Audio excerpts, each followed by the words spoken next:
Sawadika. So guys, pabalik na tayo ng Manila. So nandito na tayo sa Suwanapong.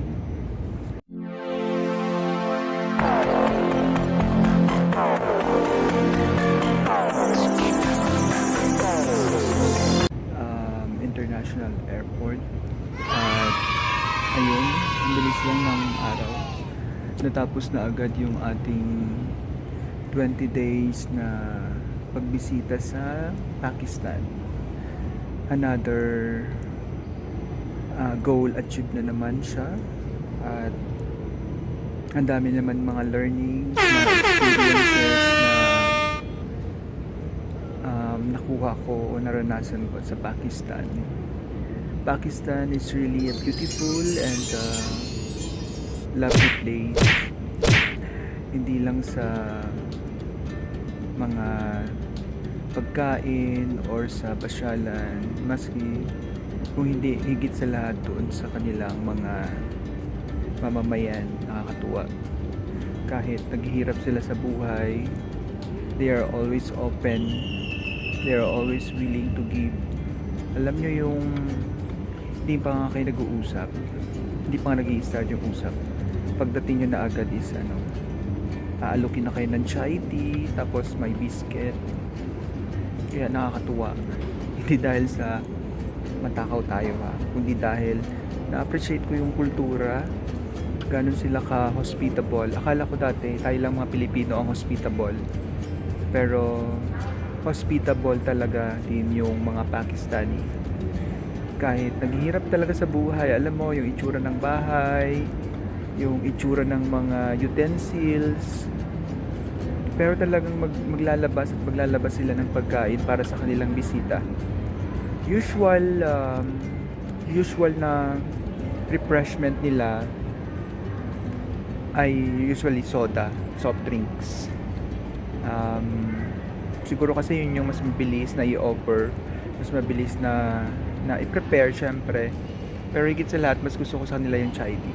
Anyway guys, ang flight ko is kagabi 11:30. So medyo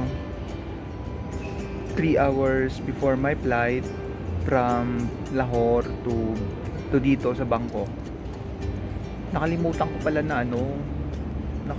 ko na pagbalik pala ng Pilipinas dapat merong One Health Pass. So yun na nga. So pagdating ko ng airport, mag-check-in na ako. Kaso pagdating ko ng counter, ang sabi sa akin nung nasa counter, nasaan daw yung One Health Pass ko. Pagkaintindi ko naman is yung back certificate. So ayun nga, so medyo nangarag ang lolo nyo. Buti na lang nung dumating ako ng Lahore, ng Allama Iqbal International Airport, is nasa 10 o'clock pa lang din siya, 10 o'clock plus kung hindi ako nagkakamali. Tapos ayun, buti na lang gising pa si Missy, so 3 hours ahead ang Pilipinas. So medyo late night na yon, buti na lang gising pa si Mrs. Kaya ayun, nakapag-request ako na gawan ako ng One Health Pass. Buti na lang matalino talaga si Mrs. Lifesaver talaga to. At saka buti na lang din, meron pa akong load sa data ko. Kasi kung hindi, Diyos ko, hindi ko alam kung anong gagawin ko sa Allama Iqbal. Ayoko mag-stay, ayoko maggastos agad na naman. So kaya ayun, thankful ako. Maraming salamat kay Mrs. talaga. I love you, Mrs. So ayun guys, boarding na kami, C19 TG 620. So biyahe na ulit tayo guys, papunta dyan sa Manila. So see you guys around.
na tayo ng flight natin.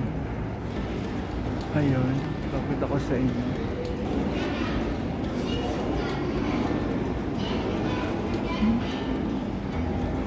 TG620. TG620 yung Thai Airways na sasakyan natin pabalik ng Manila. So buti ngayon guys, medyo maiksi lang yung ating waiting time. Unlike nung papunta tayo ng Lahore, 7 to 8 hours yung waiting time natin. Kaya ang tagal natin nag-stay dito sa Suvarnabhumi. Pero ngayon at least 2 hours lang almost yung waiting time natin. Ay, grabe. Buti na lang talaga mapamaraan si Mrs. Kasi kung hindi pa tayo makakabalik ng Manila. Mapupurnada pa yung ating flight babalik. So nasa C9 guys yung gate ng TG620. So mula doon sa pagbaba natin galing ng Lahore, almost 30 to 40 minutes tayo naglakad papunta sa gate na to. Bago pa naman natin bit-bit. Ito guys yung mga pabit-bit ng mga kaibigan natin na Pakistani. So hindi natin sila mahindian kaya binitbit natin. Pero okay na rin kasi mahal yung ganitong prutas sa Pilipinas. Kaya bukod sa thoughtfulness nila, so okay na din yun. Tsaka request din to ni Mrs. Kaya ayun, hopefully lang guys yung ating mga ano ba yan? Yung mga mango pickle natin na nasa luggage, hopefully hindi siya nawasak sa ating maleta. So yun yung pinagpipray ko, baka nawasak yung mga garapon. Hindi naman sana. Ayun lang guys, malapit na kami mag-board. So yun lang yung kaunting kwento-kwento natin. Dadatingan na yung customer, mga ibang pasahero. Ayan. See you Manila in 3 hours now. Bye bye.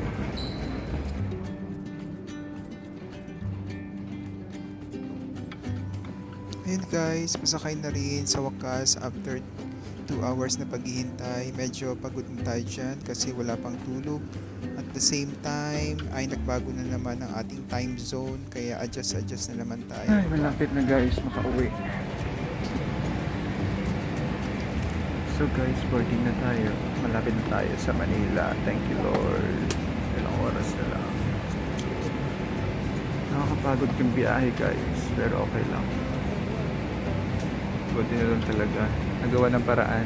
Kung hindi, nako, nasa Pakistan pa rin ako. See you Manila in a bit.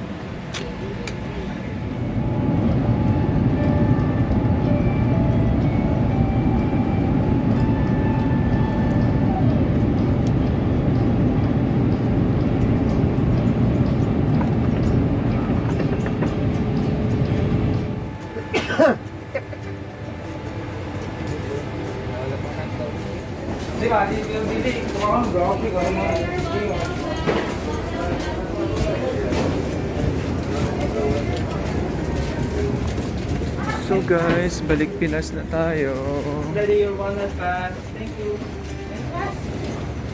Yung mga susunod na sasakay sa sinakyan namin.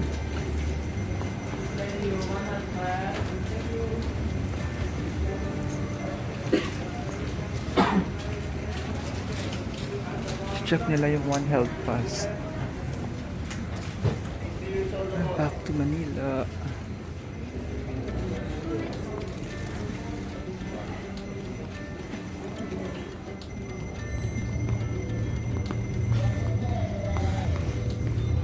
Guys, dito na tayo sa immigration.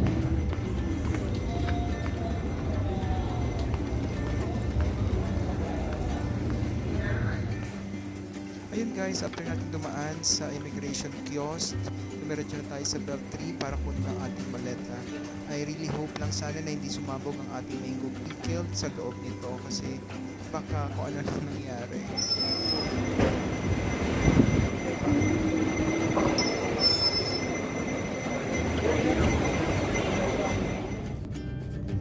Ayun guys, nakasakay na rin tayo sa Grab Taxi. Nakakamiss talaga ang Pilipinas. 20 days lang ako nawala. Pero parang feeling ko isang taon o mahigit pa ang pagkawala ko sa Pilipinas. Wala pa rin talagang tatalo sa Manila. Thank you Lord talaga na safe ang travel at gusto ko na kumain.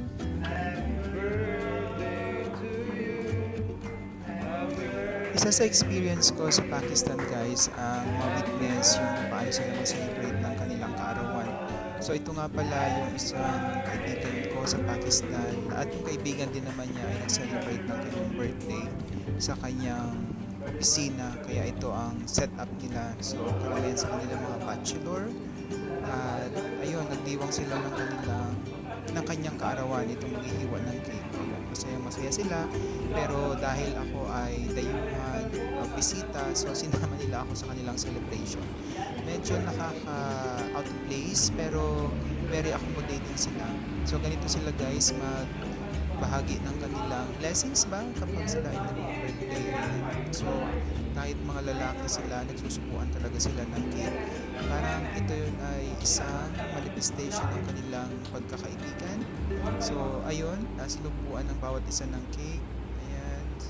Ako medyo nahiya pa ako dito pero sabi nga ng kaibigan ko si Dawood Happy ayun, birthday, brother. subuan God bless daw you. ako. Kaya yun, sinubuan ako ayun, kaya ako maganda rin tayo ng cake. Ayun, sabi ko kasi nila, paborito ko rin ang sweet. Kaya happy birthday sa iyo, brother.